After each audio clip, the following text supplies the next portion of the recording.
Hello, listeners, and welcome to another episode of Cognitive Dissidence. As usual, I'm your host. I'm Jacob Shapiro. I'm also a partner and the director of geopolitical analysis at Cognitive Investments. Rob and I are back at it this week. We have a really great chat about what's going on in markets and geopolitics around the world, with thoughts about NATO, hot dogs in Brazil, inflation, and everything else you could imagine.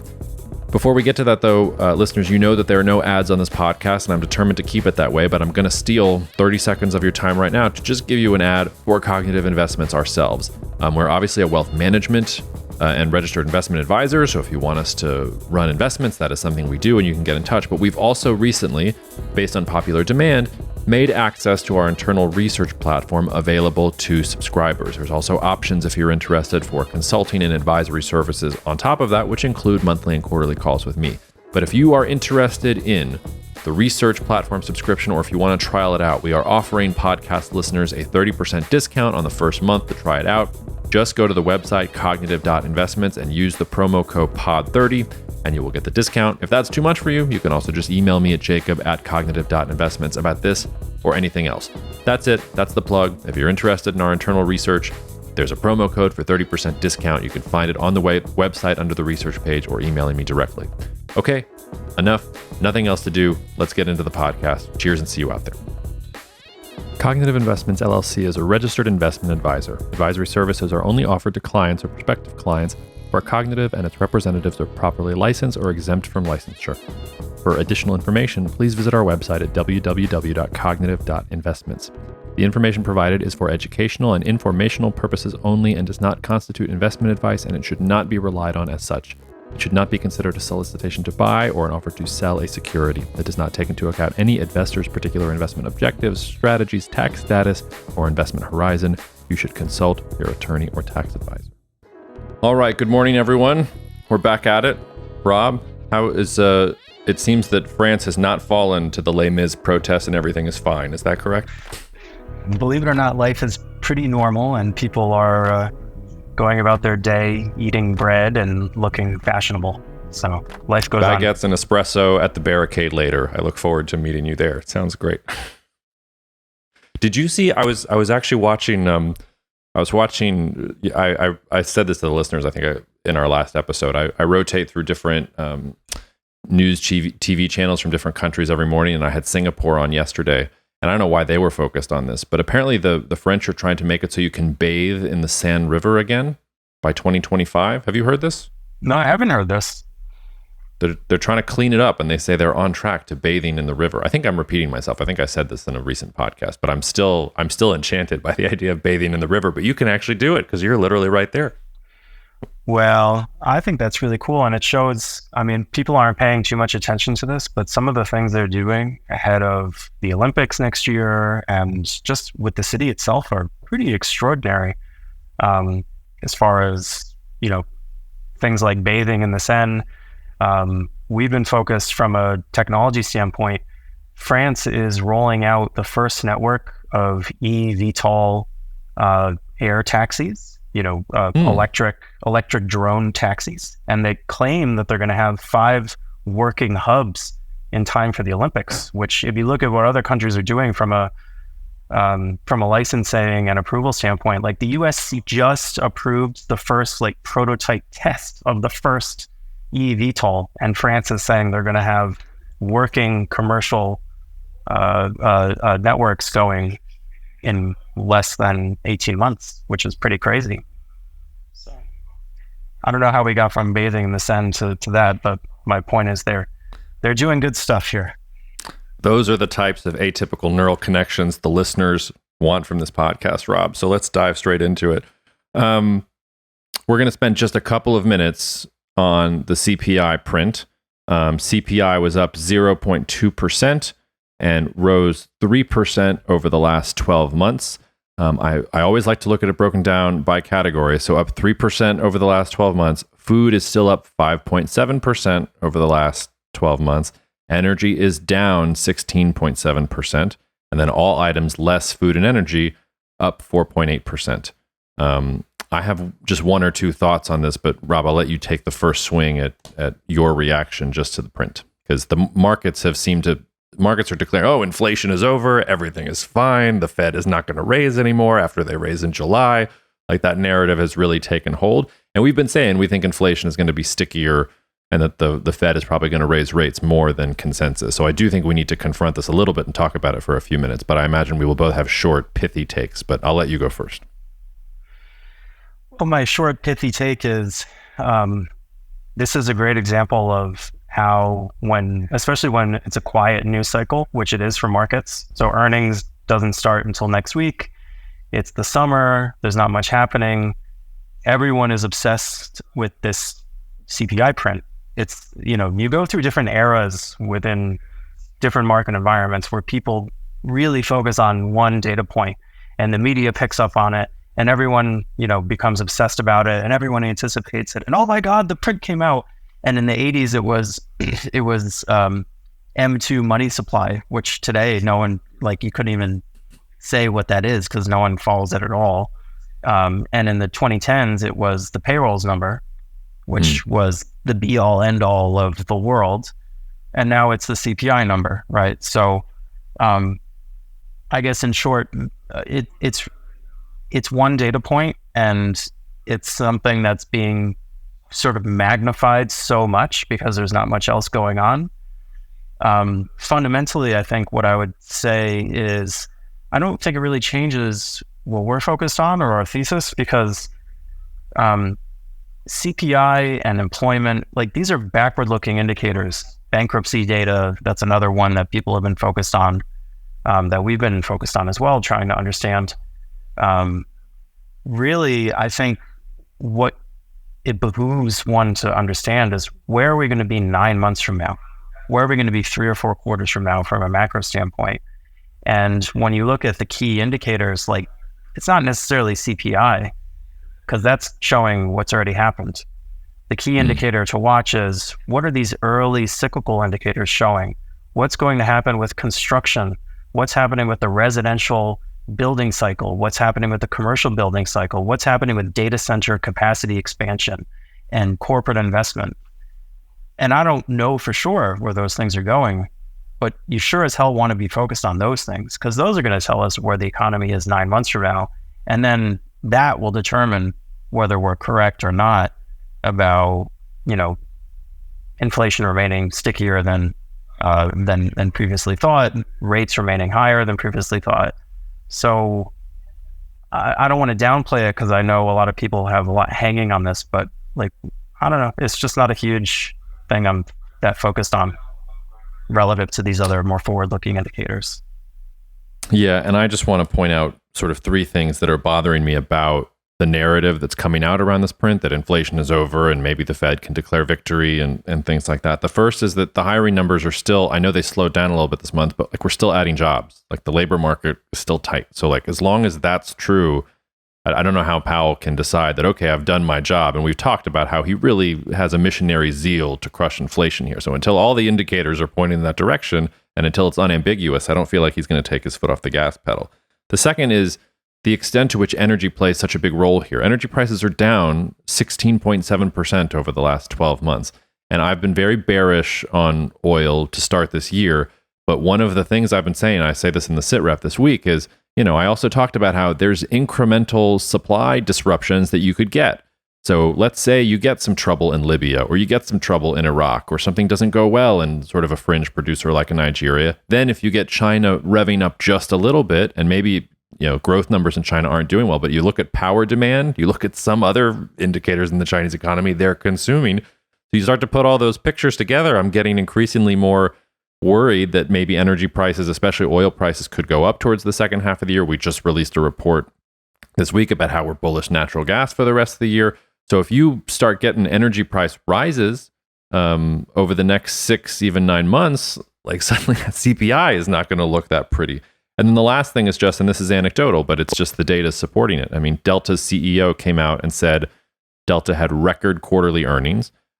They're noticing that people are beginning to fly past Labor Day. So because of working from home or just because people want to get out of Dodge, I don't know, but they're seeing demand increasing September, October. I was trying to look at tickets to get to an event in Budapest in September. Tickets are ridiculously priced. So the CPI says airplane tickets are going down. I don't see that at all. So people are traveling and have money to spend. So when you put all these things together, I don't know. It doesn't feel to me like we're anywhere near the end of the inflation melodrama. So I guess I'm with you on don't focus too much on the CPI print. It's one data point. Maybe it tells us something about where we're going, but most of the forward-looking data to me does not suggest that it's coming off the boil in any meaningful way. Well, let me just make one more point here, which I think is important. We talk about technical analysis a lot here, and you say that word to a lot of people and their eyes glaze over. But what that simply means is, what is Mr. Market telling us? What is Mr. Market telling us about the direction of the economy, about the future trajectory of the way things are going? And if you look at the markets right now, what is happening in the markets? In the bond markets, the 2-year Treasury yield, I'm bringing up Bloomberg right now, as we talk, is 4.64%. That's the 2-year Treasury yield. That's down from 4.98% last week before this CPI print. It's still the highest 2-year Treasury yield. It's a new all-time high. It's higher than it has been in the last year, which is higher than it's been for a very long time. So Mr. Market is saying, yeah, it's down a little bit from the super peak of a week ago, but we're still way off in super high territory. So that's really important. And then within the equity markets, look at what's happening within equity markets. So everyone is pointing out, oh, these big tech stocks are leading the market. That's not true. They are performing very well, but what else is really ripping in this market? It's industrial companies. It's companies like Martin Marietta Materials, which makes aggregate and concrete. What do you think about the construction cycle if Martin Marietta is making a new all-time high this week? Home builders are, as we talk, the home builder index is testing its all-time highs. Like 10-year highs. So I don't want to get into the minutia because I know a lot of our listeners don't care about markets per se, but it's important to watch these things because they give you an indicator of where things are heading in the future. And right now, you look at some of these kind of inter-segment or industry group relative performers, and this is not showing signs that we're heading into a recession. Like home builders don't make new highs when you're going into a recession.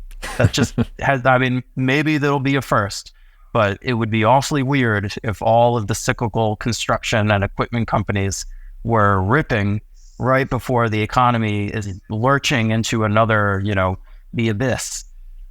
So for what it's worth, I think that's a pretty strong data point that you have to argue against if you think that CPI is forward-looking and that we're just rolling over into oblivion here.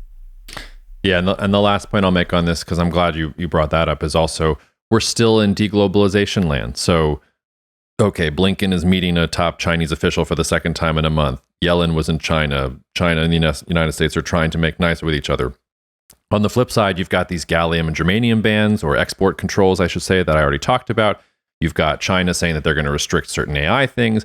We were talking about semiconductors in our innovation meeting this week. I did some research out of that conversation. You've got Turkey coming out and saying they're trying to make 65 nanometer chips by the end of the year. India's trying to make their own chips, all of which is to say, like, decoupling is real. It's alive. That means the cost of goods is going to go up because of all that supply side inflation. And that's the geopolitical angle in all of this. So when you just put it all together, I don't know that the picture is as pretty as people are trying to make it with the CPI print. Rob, you were worried that we wouldn't have anything to say about this, but we squeezed a good 12 minutes out of that. That was good. You got me fired up. Let's talk about the germanium and the gallium, because that's definitely an area of interest. Do you want to share your thoughts on that? Sure. I did a little bit of an update on that last week. I think there's a much broader trend here. So if you want to hear specifically about germanium and gallium, you can go listen to the solo episode last week. We're also going to put out a report on this for Knowledge Platform subscribers probably next week. So if this is a topic that's interesting to you, write into us. I know that it's affecting lots of companies. And there's also, you're talking about minutia. There's the metals and the ores themselves, which are usually mined as byproducts. Then there's, the different things that they get made into to make wafers, and that's a whole different supply chain. So I don't really want to get into that. But one thing that struck my eye this week, which I really wasn't aware of, but It came up because the Indian Supreme Court is hearing some challenges to the Indian government decision to revoke Kashmir's special status, autonomous special status. And that's a whole nother topic as well. But as I was digging around for information about that, I learned that apparently India discovered a bunch of lithium in Kashmir around February or March. I mean, just a massive amount. And so now the Indian government this week has basically changed one of their mining laws that was on the books from 1957 to approve commercial mining of lithium, titanium, niobium, and a couple of metals. We'll have to have Tomas on to tell us how they're important or whether they're important. And the reason I thought it was important to bring that up is just to say it's not just a US-China story. Like you've got in South America, they're talking about a lithium cartel modeled on OPEC. And in India now, we're talking about, we got to mine things. Like the government is now going to support mining, whereas it's been restricting mining for a long time. I think China may see the writing on the wall that they've had this dominant position because they've been willing to mine more cheaply and not worried about the pollution of mining than anybody else. But I just think that's fundamentally changing. I think it's a bold new future for mining in general. So, I mean, this also dovetails with the inflation thing that we were just talking about. Like the inputs of things, all those supply chains are literally changing all around us. So yeah, that I think is the broader macro view to take from the gallium germanium thing, which is a very sort of specific, tit for tat thing that China did in response to the United States. All right, well, so let's go from inflation and move on to sort of the biggest geopolitical event of the week, because it may be quiet in markets right now. It is not quiet with geopolitics at all. I was actually thinking about this in the shower this morning before we got on the podcast. It's crazy how much shit is going on in the world. Like there's a full-scale war in Russia, Ukraine, and a Ukrainian counteroffensive. NATO is recruiting new allies, not just in Europe, but in Asia. Sudan is having a civil war that looks worse by the week, and unless you're really looking for details, you can't find it. We'll talk about some developments in South America later. But let's start with the biggest geopolitical news of the week, which really just is NATO. And I don't know, Rob, we could dive into Turkey's about face on Sweden. We could dive into NATO's communique about Ukraine's future membership. We could dive into NATO deals or NATO trying to get closer with Japan and South Korea. Of the menu of those NATO items, which one do you want to start with? Why don't we start with Turkey, because that's obviously an area of great interest for us, and then we can pivot into the broader NATO issues. Why is Erdogan doing such an about face? Can you lay it out for us? I'll try. So let's just give the brief background here. So after Russia invaded Ukraine, you had Finland and Sweden, which both were not members of NATO and sort of had neutrality in general, or ideas about neutrality. And Sweden has a long-standing tradition of neutrality going back to the early 1800s, the Napoleonic Wars, and getting their butts kicked by the Russians in general. And you had both Sweden and Finland jettison that neutrality and say, okay, we'd like to join NATO now. We're afraid of Russia. Finland got in, no problem. But Sweden was hung up on a lot of different issues related to, well, basically Turkey said, we're not going to approve Sweden. And Turkey said, well, it's because they're supporting Kurdish terrorists, or we don't like their militancy laws. Then there were these protests in Sweden where they were doing Quran burning. Erdogan was like, oh, we're going to show the West. We're going to teach the West that they can't insult our religion this way. Turkey also apparently was mad that Sweden had cut off arms exports to them. So it was just kind of this Erdogan was banging this drum that he wasn't going to let Sweden in unless they did certain things. And as recently as last week, he was saying the same thing. He was saying, hey, these Swedish protests about the Quran, this is going to make it even more problematic for Sweden to be let into NATO. And then he does the about face. Suddenly at the beginning of the week, you have the NATO summit and Erdogan's like, all right, we're good with Sweden. Oh, I'm sorry. I should have said also in the context of all this, at the end of last week, Erdogan also started talking about, well, what we really want is EU membership. So we'll let Sweden in if you let us talk about EU membership, which is bonkers. Like, this is what the Turkish opposition was talking about. They were saying, hey, if we get elected, we're going to reverse all of Erdogan's policies. We're going to try to, pursue EU accession again. And then Erdogan is like, well, if NATO lets Sweden in, like, we can trade that for EU accession. So, okay, so that's the context. Beginning of this week, suddenly, like, it's cool. Like, Erdogan's like, all right, we're going to let Sweden in. And if you look at the agreement, Sweden agreed to, they set up some kind of joint commission on economic development between the two countries. They've already approved arms exports going forward. Sweden also basically agreed to become Turkey's lobbyist for EU accession. And I talked to Emre a little bit. Maybe we can have him back on the podcast. He said accession is probably a pipe dream. It's probably more about improving the customs union or changes to the customs union and arrangements on visas, making it easier for Turks to travel in Europe and vice versa. But either way, you have Turkey singing a very different tune. You've got the United States approved F-16 sales to Turkey immediately after this. So there's some of the quid pro quo there as well. As for what Erdogan is thinking, I mean, we laid this out in our deep analysis of the Turkish elections results. We've talked about it on the podcast. We've sent it out on the Knowledge platform. I always said, look, Turkey has gone as far as it can in this particular direction, monetary policy-wise, foreign policy-wise, etc. Their net foreign reserves were turning negative. The lira was weakening. Erdogan, I thought, had to pivot. And you saw that with monetary policy. I admit I was not expecting a foreign policy shift of this magnitude, where he was basically going to turn and embrace a lot of different priorities that the West wanted. My best guess, though, is that a lot of this has to go hat in hand with those domestic economic issues, because what is better for strengthening confidence in the lira than reopening ties with the West in general? And I think that's probably where things were going, because I think Erdogan doing this with the West did more to strengthen the Turkish lira than any central bank currency intervention, than any monetary or fiscal policy tool that they had. At the same time, and the really interesting part of this is if you look at the Russian response, they're not happy. But I mean, one of Russia's news services literally had Putin's spokesperson saying, you know what, Turkey's a member of NATO. We know they have obligations. We know they had to approve the Sweden thing. So we still want to deal with them pragmatically. Like if Russia dealt with every country in the world like that, we wouldn't be talking about a Russia-Ukraine war. There is some kind of special dispensation between Erdogan and Putin on that score. You've even got Turkey saying, hey, we're going to renegotiate the grain deal with Russia. We're going to get them to agree to 3-month extensions and more extensions, and we're still going to host Putin in August and things like that. So it seems like Turkey has been able to do this, but is still keeping ties open with Russia or still keeping that pragmatic relationship. So all of which tells me, I think it's just pure politics for Erdogan. He wants to play all different sides.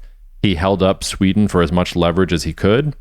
And I guess he made the decision that, okay, now is the time to flip the switch. Like he got as much as he thought he could extract. He extracted it.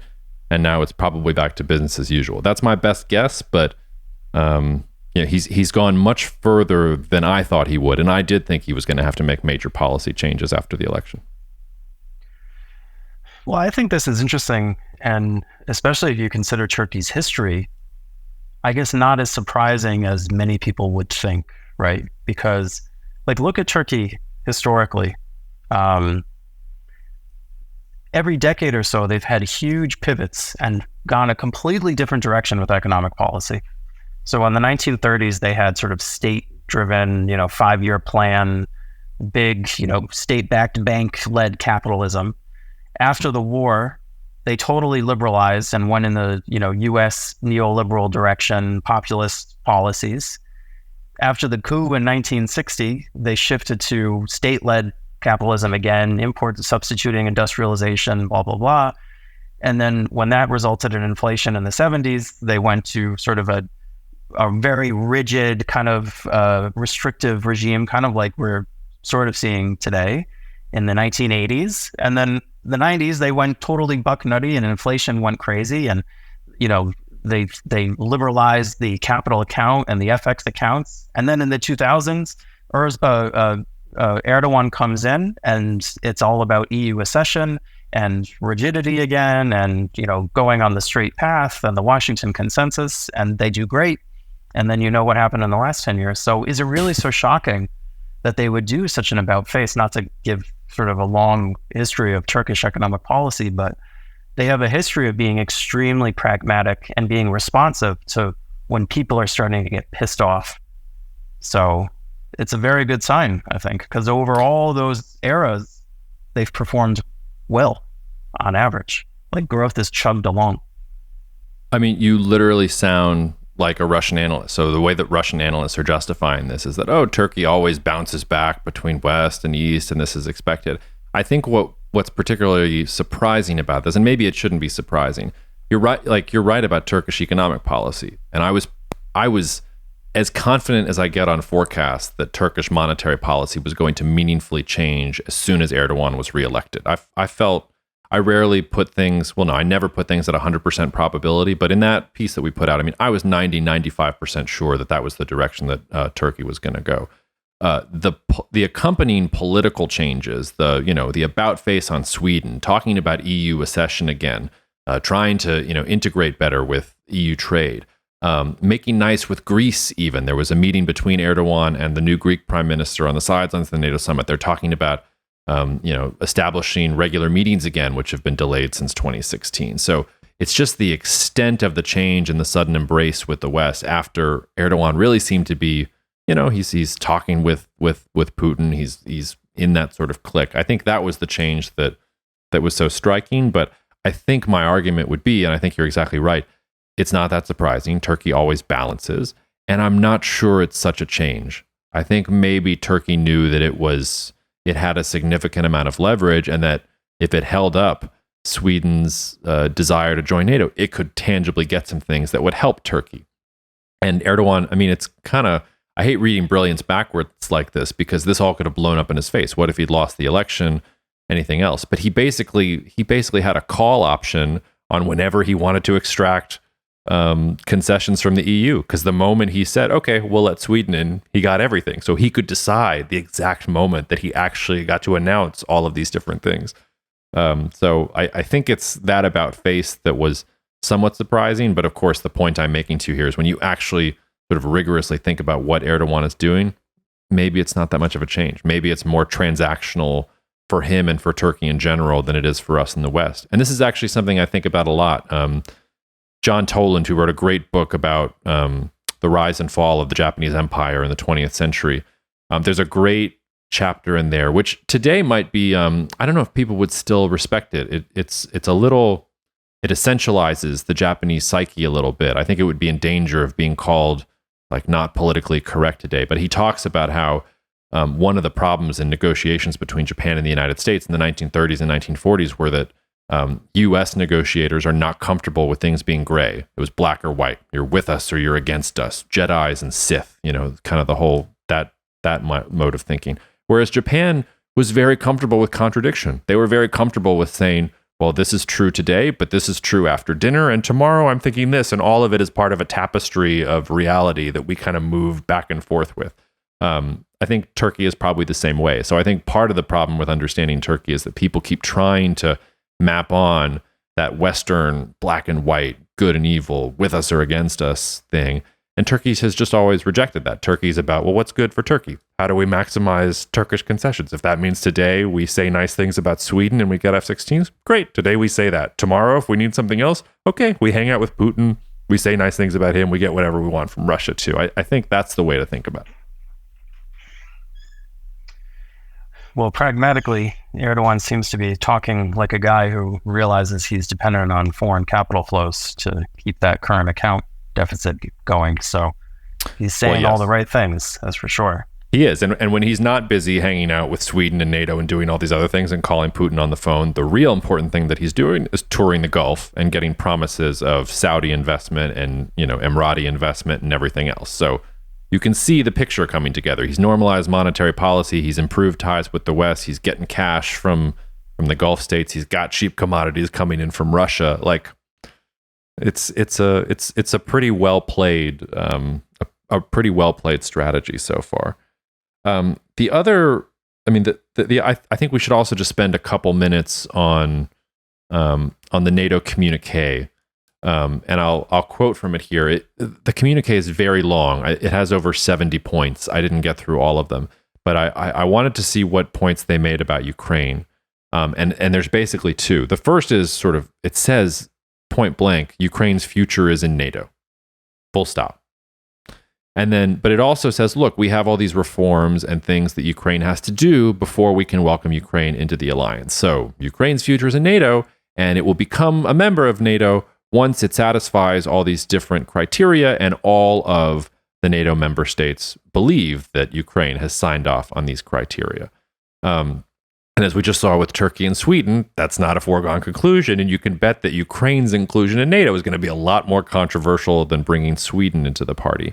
And I'm struggling a little bit with does NATO really mean that? Do they really want Ukraine in the alliance? Do they feel like they have to say that in the context of the war right now to buttress Ukraine's chances? I don't buy any of Putin's propaganda about NATO, but he's also said, hey, Ukraine and NATO is the national security threat that is animating all of our moves in Ukraine right now. You've basically just come out and said, okay, like, you're right. We want them in NATO. Their places in NATO. So in some ways, you're justifying that. And, if you let Ukraine into NATO, suddenly NATO has to defend Ukraine. And unlike most of the countries in NATO, like, Ukraine faces a real threat. The flip side is, you didn't have to do that. You didn't have to include them. You can continue doing what you're doing, supporting them in the war, supplying weapons with them, et cetera, without actually having to welcome them in. So I'm struggling with what exactly NATO's intentions are, what it thinks going forward. Because at least on paper, it's saying one thing, but then it's also setting almost completely unrealistic benchmarks for Ukraine's eventual entry. And maybe that's the ambiguity they want, but it was a little bit of a head scratcher for me. Well, I have two questions for you. The first is the fact that Ukraine is in an active war. How does that affect things? Is this sort of hypothetical? If the war is resolved, then they would get in? That's sort of a pragmatic question. And sort of the bigger question is, you've given the presentation on Russia's incentives multiple times and rooting it in geography and the need to express power all the way to the Carpathian Mountains. What happens if Ukraine enters NATO and all of a sudden, the Western enemy is inside the gates, sort of quasi-permanently? Even if you get a regime change in the future in Russia, things look very different. Won't that sort of create a permanent incentive for them to behave differently in the future? You understand what I'm asking? I think I understand what you're at. But we're really just talking about a prolonged period of Russian weakness. So instead of, I actually wrote an article back in my GPF days, I think it was 2017, maybe it was 2018, called the second partition of Ukraine. I was obviously calling out the partitions of Poland in the 19th century. I love how I said that. I'm obviously calling out the partitions of Poland in the 19th century, which obviously you all spend your waking hours thinking about. But maybe it was the reverse. Like, maybe it's the partition of Russia we should be talking about, and the slow deterioration of the Russian Federation, because maybe China takes parts in the East back, and maybe Ukraine goes independent. And if Ukraine goes independent and joins the EU, maybe Lukashenko and Belarus change their minds about where they want to be. Now we start looking to the South Caucasus and, Azerbaijan and everything that's going on there. So inside the gates, there's no threat. It's not like NATO wants to march towards Moscow. So it's not going to be that sort of level of threat. But, if Ukraine gets integrated into the Western alliance structure, Putin's assertion that he's helped make Russia secure is that much more hollow, right? Because nothing that he's done has actually come true. And in some ways, he's worsened Russian national security over and over again. It also might force a future Russian government just to make terms with the fact that, okay, like, we are fundamentally weak. We can't even guarantee our security in these areas. So maybe you would see a regime in Moscow understand, okay, maybe we have to deal with the Europeans. Maybe we have to deal with the West. We can't sort of stand on our own. That's very difficult to imagine today. It would require, as you say, a regime change of sorts. But that I think is what is at stake, which is why Russia will probably fight tooth and nail. And I think they're betting that they will outlast Ukraine and outlast the West's ability and desire to support Ukraine. And so for our last big picture topic, before we maybe sprinkle in some other stuff happening around the world, although we might just spend the rest of the time on this, Rob, your favorite hobby horse, and I'm beginning to become converted, which is Brazil.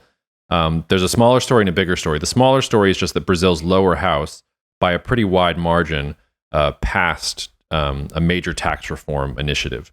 And this is something that you brought up. You've been on this since the very beginning. It's what Brazilian voters want. It still has to go through the Brazilian Senate, still has to then maybe go back to, there's still some steps here that have to happen before we have tax reform. So we can't say, aha, like, tax reform has happened and we told you so. But it was a major step forward. And it's also coupled this week with reports that Lula is reaching out to some of the centrist parties and even more center-right parties to bring them into his cabinet. Maybe he's going to reshuffle the cabinet and bring in some more centrist ministers and things like that.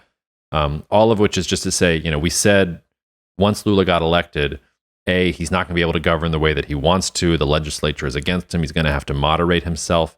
And B, this tax reform issue is the big deal. And we are seeing Brazil moderate. So instead of going off the rails like Colombia or Peru, Lula's wise enough to negotiate and try and build coalitions and consensus. So that's a positive sign. And you have this major tax reform initiative that is sitting there and could really change things for Brazil. So I wanted to give you the chance to at least riff on that for a moment. Yeah, I mean, the big thing that I would point out is just this is the biggest piece of economic news that no one is talking about. And just to put it into context, I mean, tax reform in Brazil or the tax structure in Brazil has been a notorious bugbear for years and years and years. They often refer to it as the custo Brasil, the cost of doing things in Brazil because of the tax structure is so onerous and wacky, and it takes hundreds of hours just to file your taxes and dealing with all the value-added tax and the import tax. And I mean, it's a nightmare. So the fact that they were able to pass this reform to make meaningful improvements here is a huge data point in support of this notion that, Brazil is normalizing. It's moving away. If you think of it like in the world that we imagine, the multipolar worlds, some countries are going to be like, turning and turning in the widening gyre, to use some Yeats metaphor here, and others are going to be moving in the opposite direction from that, responding to the chaos around them by sort of finding a common ground and actually having an impetus to make positive reforms. Brazil is definitely in the latter camp, and this is a sign of that happening. It was only a few months ago that people thought that Brazil was going off the rails, that there was, a Bolsonaro revolution in the works and dysfunction, and it's been shown that that's just not happening. So very positive stuff. Yeah, it's weird. I think I've said this once or twice, but I'll repeat it again. It's the take that I've gotten the most heat on from social media, and social media is not a real place, but whatever. Like, I got anytime I talk about Brazil and the potential of Brazil, all these people come out and say, no, Brazil sucks. You have no idea what you're talking about. How could you pretend to be in macro and geopolitics if you think Brazil is going to do well? I don't quite understand the vitriol from that sector, but in general, I mean, Brazil is just looking really, really good. There's a quote about Brazil that is attributed to de Gaulle. It looks like de Gaulle didn't actually say it, but it sounds better to say it was attributed to some famous person. But the quote is supposed to be from the 1960s, and it's that Brazil is the country of the future and always will be. I think the future looks like it's now. I mean, we could, maybe Lula goes crazy. Maybe Brazil's Congress fumbles the ball and they don't pass the reform in the end. But I don't know. All the data points to what you're saying right now are looking good for Brazil in general. But there was another more idiosyncratic story that also caught my eye this week in Brazil, which was that the mayor of Rio de Janeiro basically approved this measure that says that schools in Brazil, that they're basically banning food that is overly processed or not good for you. So they're banning things like diet sodas, hot dogs, refined sugars, chocolate, candy, things like that. Schools in Rio have 180 days to comply with the measure. And if they are found after 180 days to not be in compliance, they will begin getting daily fines of 1,500 reais a day until they come into compliance with the measure. I wasn't expecting you to be as excited as you were about this. I'll tell you that my take was, and I've been thinking about this a lot from an agricultural perspective, because it just feels, and maybe every generation feels this way, but it seems to me like millennials and afterwards are very health conscious and care more about where their food comes from. And there's this emphasis, it starts in the 80s and 90s, and we can talk about, farm to table and where that comes from. But I think there is this consciousness of, we want better food, we want better quality food, we'll pay more for it. The culture of, taking pictures of your really good food and where it comes from, like that, like millennials and post-millennials and Gen Z, I think we care more about that. And that's why when I go speaking to groups that are in lentils or dry peas or sunflower oil and things like that, I'm usually more optimistic with them. And I usually tell them, don't think so much about exports. Like, you have a whole class of Americans who are more health conscious, who want alternative sources of protein, who want things. If you can make that health case to them, things are going to be different. But I was really thinking about it from a US perspective. Here's an example of Brazil thinking about it from that perspective as well. And maybe there's just a global phenomenon in developed countries where people want healthier food. I don't know. Maybe that's also crazy. I have the words ringing in my ear of a colleague of yours who says never to short fat people. But I don't know. It felt notable to me that was something that a mayor of Rio was pushing through for Brazilian schools, and that maybe there was a broader trend there. Tell me if I'm crazy. I think the first thing to note about this story is that when you picture a hot dog in Brazil, it's not what we think of, like a little hot dog on one of those, French style buns. The hot dogs down there are freaking enormous. They're like loaves of bread stuffed with meat and cheese, and these things are huge, and they're fried. And anyway, so just to set the picture there, that's what a hot dog is like in the south of Brazil. Yeah, although, I mean, they're not so great here. I realize that they can make them look... Have you ever seen the video of Snoop Dogg, like, watching hot dogs being made, like, the process of making them, and, like, it comes out at the end as a hot dog, and he's like, that's disgusting. I'm never eating a hot dog again. I mean, like, hot dogs are... And don't get me wrong, love a Hebrew National with some spicy brown mustard, but they are gross if you actually, like, think about what goes into them. Sorry, go on. Yeah, they're kind of weird.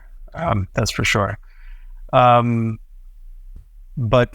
so just to riff on what you're saying, I think the health conscious trend. So, like, it's funny when you're dealing in stocks for a living, you see these quote unquote trends that companies like to highlight because they're always trying to talk up their own business and the secular growth opportunities. But sort of growing health awareness is one of the biggest things that companies all point to.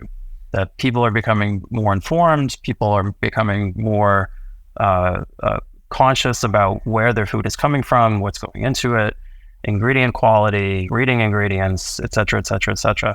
So that's definitely happening, and it's a trend that you should be aware of if you're dealing in markets for the long term, because this is shaping how people are behaving and what they're buying.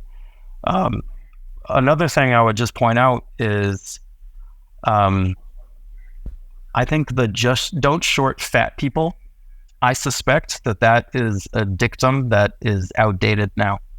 I think that describes a former era. And here's why.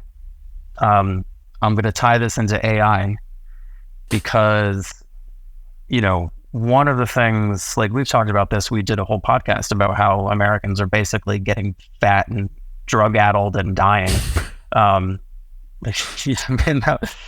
So the listeners will be familiar with our take on that. And that's sort of the popular view, like, everyone's going to get diabetes. Diabetes rates are rising through the roof. It's going to be 30-40% of the population. Like, basically, we were talking yesterday about demographics and how it's impossible to predict. And people often take the demographic picture of today and they just project it out into the future. And I think people are doing that with this issue as well. And here's a theory that I just want to throw out there. What if that whole trend has bottoms? And the reason why I say I connect it to AI is because so much of eating is because of lack of behavioral reinforcers. So we're surrounded. I mean, you're in New Orleans. My God, I can't imagine how you're not just completely obese, Jacob. Like, my aunt literally said that to me last week. She's like, I have no idea how you're succeeding. She lives in San Francisco. Well, you sent me that picture of the po' boys at that place down the street from you. I mean, if that were down the street from me, I'd be in big trouble. I'll just say that. I didn't just send you a picture of the po' boys. I sent you a picture of Janet Yellen eating the po' boy, which I hope she canceled her afternoon. When I go to Dom Elisa's and I have a po' boy, I'm not doing anything else the rest of the afternoon. She ostensibly was here on the taxpayer's dollar to do shit. But anyway, sorry, keep interrupting. Go on. But it's about behavioral reinforcement. And right now, the default is there's fatty food everywhere. Companies have a huge incentive to sell it to us because we want it, we crave it. And we don't have behavioral mechanisms in place. We don't have reminders. We don't have nudges. We don't have controls to say, hey, don't eat that po' boy. That's a really bad idea. And what I would say is I suspect this is going to be much more of a topic of discussion in the next few years, but the ability of AI to play that role is going to be huge because it can monitor what you're doing. It can be, tied into your health trackers, and to have what is effectively an intelligence that's with you, watching over you and trying to get you to do the right thing. I think it's a change that's much bigger in importance and magnitude than people probably realize today. Because if you look at where we've been so far, we have compute. Compute is everywhere. You can wear, a Fitbit. You can track your health stats with your Apple Watch. You can, follow the quantified self movement, all of this stuff. The problem is it's exhausting to try to make sense of that data. There was a really good interview with, Kevin Kelly, the guy who founded Wired magazine, really super interesting person. And he was one of the pioneers of the quantified self movement. And he, in the interview, said, I haven't done quantified self stuff for years because I just found it so hard to make sense of the data and to get actual insights from it. It was just a flow of data that was exhausting rather than empowering. And I think that missing element is to have an AI agent to interpret that and say, what needs to be said to analyze and to give behavioral reinforcement in a way that's positive. So maybe that's kind of a kooky thing to say, but I that's my suspicion, is that the secular decline in, or the secular rise, I should say, in American fat people might have peaked. Well, yeah, although, again, we're talking about Brazil here too. And this is the other thing, like we've talked about the United States here, but only 45% of our listeners are in the United States. The rest are spread around the world. And I often put up a chart when I'm especially talking to agriculture audiences of obesity rates are increasing everywhere. Even in parts of the undeveloped world, it's the quality of food is so bad. So even parts of North Africa that struggle to even have enough calories to feed the population, their obesity rates are going up as well. So it's not just sort of the United States. But I also, like, my own health journey is like now tied to the podcast as well, because you probably remember we had Jordi Visser on, I don't know, months ago now. I owe him a call back to get him back on. And one of the things that he talked about was the wearables industry and how excited he was about it. And he showed off his Oura Ring. And I was interested enough that I went and got an Oura Ring. And I've become like minorly obsessed with it. And it's not an AI necessarily. It's not, telling me what to eat or when to eat and things like that. But just having something that says, okay, here are the data points that are important. Here are some tips about how to improve your data points, and having that check in every day, it's completely changed my diet, my routine, like how I exercise, how I think about when I go to sleep and when I wake up and things like that. And you're right. Sometimes it's overwhelming. Like sometimes I feel like I'm not balancing well enough between, you still have to be able to go have a glass of wine or go on an ice cream date or something like that and enjoy yourself. You can have one day of bad data and like enjoy your life. There's a whole mental health thing to this as well, but it really has changed the way I think about things. And I don't know if it's just, it's sort of like, you ever have that phenomenon where you see a word that you don't know and you look it up in the dictionary, and then suddenly everywhere you go, you see that word. I sort of feel that way now about this. I feel like I didn't notice anybody with Oura Rings or anybody talking about their Fitbits, and now it's like everybody's talking about it, everybody I encounter. So maybe I'm just part of the herd here. But just personally, that sort of tracks. I think what was surprising to me was, I think about that in the United States. I think about that in some of these other circles. To have a city in Brazil say that, okay, from now on, like children are going to eat good, like, and we're gonna really enforce this. I don't know, and that's in a country that has a lot of, just look at the pictures of the corn crop in Brazil this year or the soybean crop in Brazil this year. They have a lot of cheap food, a lot of cheap calories that they have to move. So it was all the more interesting to me that a city like Rio was putting through that kind of health conscious thing. Yeah. And in the Brazil context, especially, like, one of the things that Brazilians often, lament about their own country is they say, oh, people are uneducated, and that's why they behave badly. So people drink too much, they drink cachaça, they get in accidents, they eat badly, they get fat. I think I told you this, but one time when I was in Brazil, I was driving on the highway and there was a motorcycle in front of me going like 80 or 90 miles an hour. and there was a guy on the motorcycle and a girl behind him, no helmets, and the girl was carrying a full-size surfboard on the motorcycle, like a 10-foot surfboard. And like, if you just turn the wrong way, they'd both get kind of blown off this thing. Anyway, that was like my personal experience of, oh yeah, like risk tolerance is quite high here. But my point being that like, that's often the dig that Brazilians make about themselves, is they don't take care of themselves. And I find it interesting that this should happen in a place like Rio. It really shows that this trend is a very powerful one and a very broad one. And people want to be healthy. I think that's the most important thing, is like, when you look at sort of these behavioral issues and all sorts of healthcare. So like, even if you look at diabetes, which is a lifestyle disease, type 2 diabetes, the biggest thing is just getting people to comply with the treatment, to comply with the lifestyle factors that you need to do. And if you're using like a glucose monitor, to actually use it is a burden. It's a lot of work. You need to interpret the information. You need to remember to do it. It's to take care of yourself is a burden. And I guess what I'm trying to say is, if people want to be healthy, if they don't want to be overweight, they don't want to be obese and have health issues, if they have that desire, then the ability to have some sort of compute-driven intelligence to help you with that journey is going to take a lot of that mental burden off of the individual person to manage their own behavior. And that's a huge, subtle, but very huge change. Mm-hmm.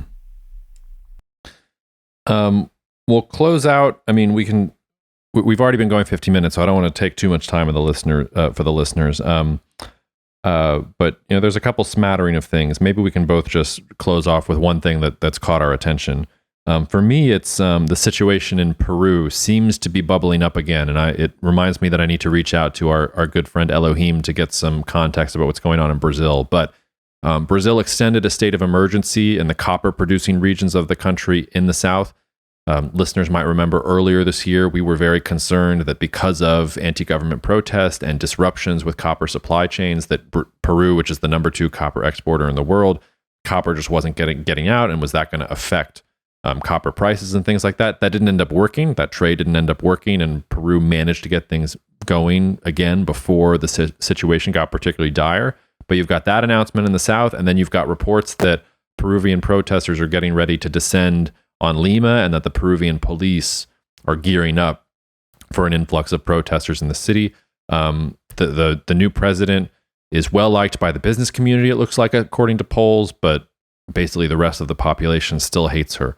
So for me, Peru has been a little bit of a mystery this year. You had those intense anti-government protests. Elohim was on the podcast around the time, talking about a potential civil war, or at least, violence between protesters and the military forces in Peru, and maybe a coup to take out Boluarte. Then it all kind of went away. She seemed to be able to put things back in the box. But just little tiny nascent signals that maybe something else is happening in Peru again. So one of the things I would put on your radar, even as, the Wall Street Journal focuses on CPI. Is there something else on your radar, Rob, that you want to give the listeners something to think about, or shall we say goodbye?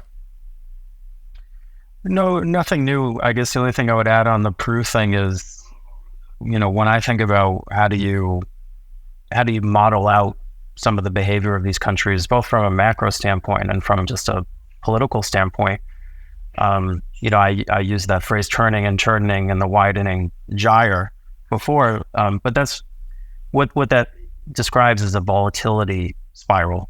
And I think that's a term that one should be thinking about and familiarizing themselves with, because in situations like this, where you have like volatility spirals apply to markets, where volatility starts to pick up, things start kicking very violently in either direction, and that tends to feed on itself. So volatility begets more volatility, and the opposite. Things calm down, that makes things calm down even more. And I think the same applies at the country level too. And you look at some of these places like Peru, where things start going off the rails a little bit, and that causes a reaction, and then, a stronger reaction in the opposite direction. I just wonder if that's a way to think about sort of the potential trajectory of some of these countries that are, unlike Brazil, which I would say is in that tightening volatility, things are normalizing more and more, getting better, are in the opposite situation. What is the opposite of a volatility spiral? A stability vortex? A stability whirlpool? I don't know. A volatility compression? That's a good question. Yeah. Well, some homework for us to think about. Listeners, don't eat any hot dogs. We'll see you later. Thank you so much for listening to the Cognitive Dissidents podcast, brought to you by Cognitive Investments. If you are interested in learning more about cognitive investments, you can check us out online at cognitive.investments. That's cognitive.investments. You can also write to me directly if you want at jacob@cognitive.investments. Cheers, and we'll see you out there. The views expressed in this commentary are subject to change based on market and other conditions. This podcast may contain certain statements that may be deemed forward-looking statements.